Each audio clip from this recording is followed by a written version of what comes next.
नमस्ते बच्चों, कैसे हैं आप?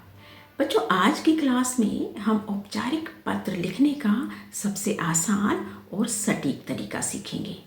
आज मैं आपको एक उदाहरण के साथ बताऊंगी कि बोर्ड परीक्षा में पत्र का फॉर्मेट कैसा होना चाहिए और साथ ही आपको ये भी बताऊंगी कि जो 3 पैराग्राफ हम लिखते हैं उसमें हमें क्या क्या और कैसे लिखना चाहिए। साथ ही आपको ये भी बताऊंगी कि जो आपका लाइन छोड़ने का और ना छोड़ने का कंफ्यूजन है वो भी आपका आज मैं दूर करूंगी। तो प्यारे बच्चों, शुरू करते हैं। सबसे ऊपर बाईं ओर आपको लिखना है परीक्षा भवन।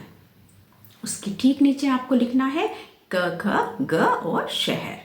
फिर बच्चों आपको एक लाइन छोड़ देनी है और फिर लिखेंगे दिनांक। जो भी दिनांक होगी उस दिन वही आप वहां पर लिखेंगे। दिनांक लिखने के बाद फिर से आपको एक लाइन छोड़ देनी है। अब हम लिखेंगे जिसे पत्र भेज रहे हैं, जैसे सेवा में नगर पालिका अधिकारी, नई दिल्ली।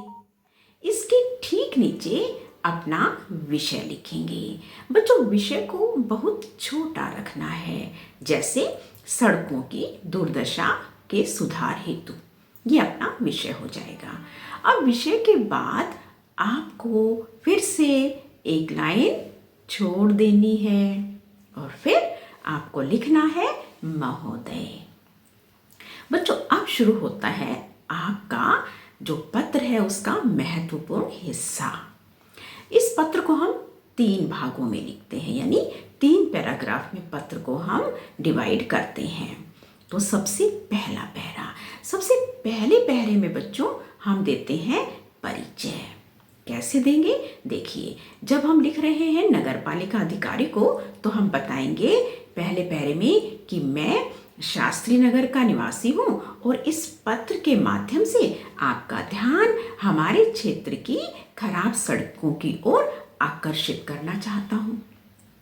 ये हो गया आपका परिचय। अब हम समस्या लिखेंगे अगले पैराग्राफ में। तो यहाँ हम समस्या को विस्तार से बताएंगे। सड़कों पर जगह जगह बड़े बड़े गड्ढे हो गए हैं। बारिश में जो पानी आता है वो इन गड्ढों में भर जाता है और आए दिन दुर्घटनाएं होती हैं। बच्चों का और बुजुर्गों का चलना मुश्किल हो गया है। यहाँ तक आपका हो गया दूसरा पैराग्राफ। हमने सारी समस्या दूसरे पैराग्राफ में बता दी है। प्यारे बच्चों, अब हम बात करेंगे तीसरे पैराग्राफ की, जिसमें हम समाधान के लिए निवेदन करेंगे। आप कैसे लिखेंगे? यहाँ हम निवेदन करेंगे कि अतः आपसे विनम्र निवेदन है या आपसे प्रार्थना है कि जनहित को ध्यान में रखते हुए इन सड़कों की जल्द से जल्द मरम्मत करवाई जाए। इसके लिए हम सभी क्षेत्र निवासी आपके आभारी रहेंगे।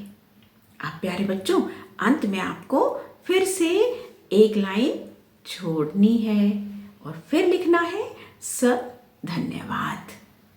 और उसके बाद फिर से एक लाइन छोड़नी है और फिर आपको लिखना है भवदीय और उसके ठीक नीचे आपको लिखना है अपना नाम, जो कि हम पेपर में नहीं लिखते। तो यहाँ पर हम क्या लिखेंगे? क ख ग। तो प्यारे बच्चों, अगर आप इस फॉर्मेट को फॉलो करोगे तो आपके फुल मार्क्स पक्के। धन्यवाद।